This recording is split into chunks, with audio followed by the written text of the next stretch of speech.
It's 2016, January, and I realized that, last year I beat about 60 games, and I did virtually nothing with my YouTube channel. Like, why wasn't I making videos about all these games that I beat?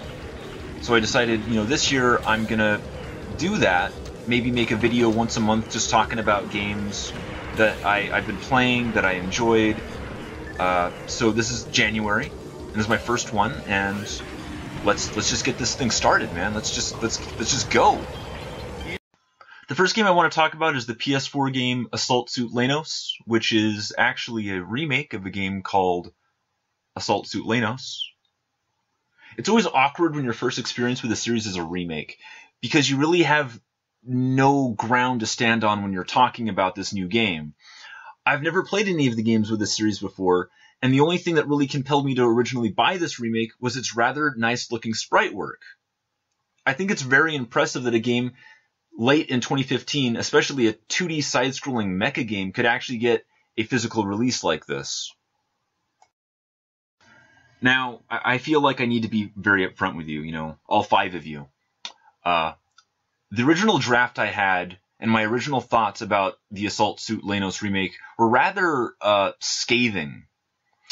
That was until I actually watched some footage of the original Mega Drive Genesis version. My real complaints and gripes about this remake sounded pretty ignorant in the grand scheme of why this remake was probably made in the first place. As someone who never experienced the original, a lot of this game was lost on me. This remake was not meant for me. It's meant for the person who played the original Leynos game 26 years ago.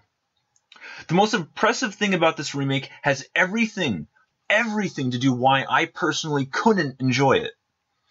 This remake was truly meant for a small niche of fans who loved Leynos back in like 1990.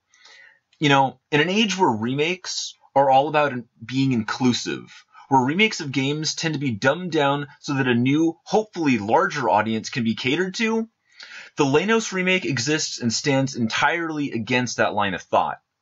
It wasn't made for millions. It was made for like 100 people max. And I really can't help but be impressed by that.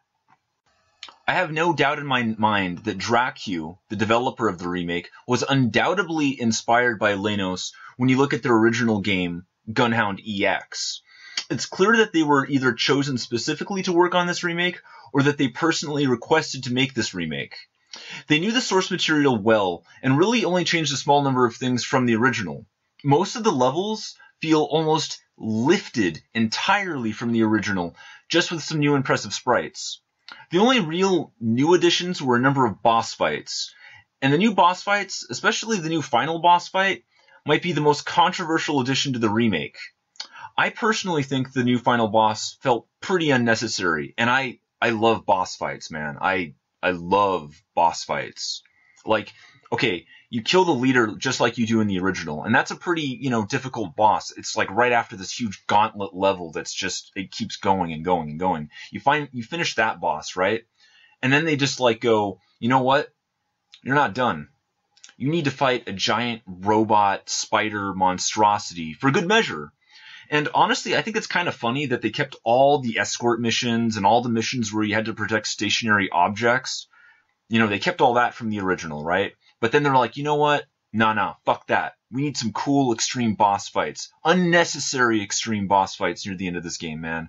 We gotta do our thing, okay? We've been doing what the original wanted, but no, let's just let loose. So this game wasn't made for me, and that's fine. It's made for 100 other people. They're going to enjoy it, and maybe you're one of them. Maybe you're one of those guys that are like, dude, I love Leynos. You can go fuck yourself, and you know what? This is yours. This is absolutely yours. It's not mine, but it's yours. And for all 100 of you, you're going to enjoy this if you haven't already picked it up already, but hopefully you have. I mean, these guys do need to get money for this. So if you could like go buy that, if you're a Leynos fan, like go ahead and do that. Go ahead and like give them some money. Okay, so this is what I'd suggest you do, to be quite honest.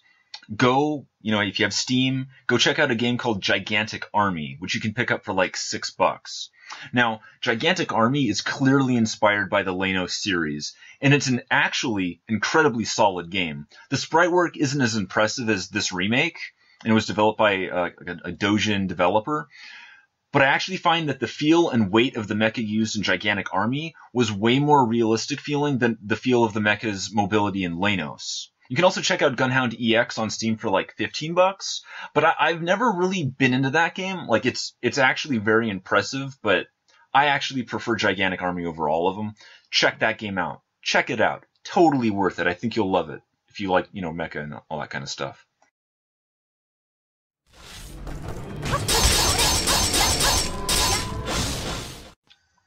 I don't know about you, but I never heard about Earth Wars at all. Like, this game came out in September 2015 on the Xbox One and the PS4 on the Japanese marketplace for both of those consoles, and never heard anything about this game. So I decided, just to pick it up randomly, just, check it out. What the hell? It's kind of cheap. Check it out. And I have no clue why this game wasn't localized in the States. Why this wasn't localized overseas. This is criminal that this game isn't out over here. Straight up. This is the most legit thing I've played all month. I got hooked on this. I got completely hooked on this. And it's just, I'm frustrated that more people won't be able to play this. Earth Wars is the perfect amalgamation of a number of genres. It's a side-scrolling hack and slash similar in a lot of ways to Odin's Sphere and Dragon's Crown. There's a crafting system and a mission system very similar to games like Monster Hunter and God's Eater. Basically, you take a lot of very popular genres in Japan and you smash them together and you end up with Earth Wars. If I was forced to use cliched metaphors to explain just how good Earth Wars is, then Earth Wars is like that onion you keep peeling, and each layer you come to doesn't make you tear up and stop peeling this onion. Each layer does the exact opposite. You keep peeling and peeling away at this stupid metaphor until suddenly you realize it's been 3 days since you started playing, and you need to shave and possibly get some food in you, but you're not done peeling.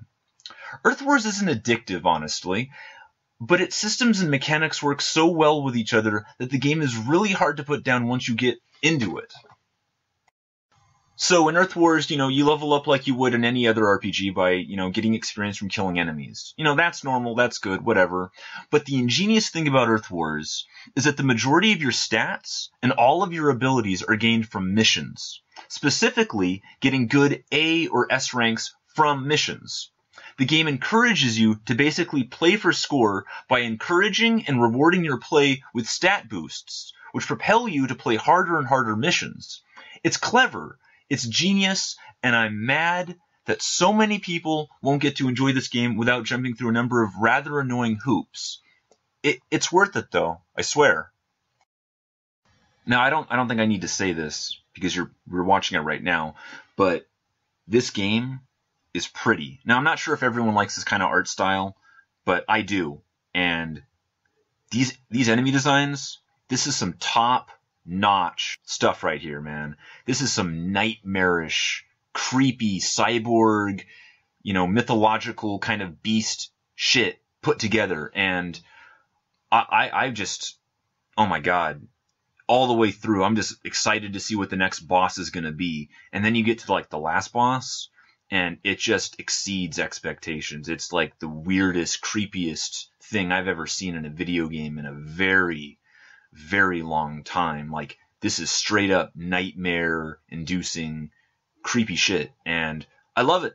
Great. Super good. I think it's kind of funny that Earth Wars is like definitely out of these two games is the one that I loved the most, but I really, man, I don't know what to say. This game is straight up legit, and I'm just hoping that this footage is enough to kind of compel people to, maybe make a Japanese Microsoft or Sony account so they can maybe pick this up, because I assure you, this game is awesome. If you played this back in 2015, I bet you'd be like, dude, game of the year. Metal Gear what? No. No. This. Earth Wars. Straight up. Done. This developer, they deserve a round of applause. They deserve some flowers, some bouquets, that kind of stuff. Good job, guys. Great game. I really hope to see more from you in the future. Hopefully someone decides to like localize your stuff, because you need some exposure. You guys need some real exposure. This is a great game, and I'm really sad that more people won't be able to enjoy this. So, that's my wrap up of January. It's 5:30 in the morning, and I've been working on this for a couple hours now. I really hope the people who watch this enjoyed it. Let me know what you think. Give me some criticism, tell me what I should be doing here. I'm hoping to make more of these, hopefully one every month. Hopefully there's a couple games every month that kind of inspire me to make more of this. So, thank you for watching, and I hope to see you guys next month, hopefully.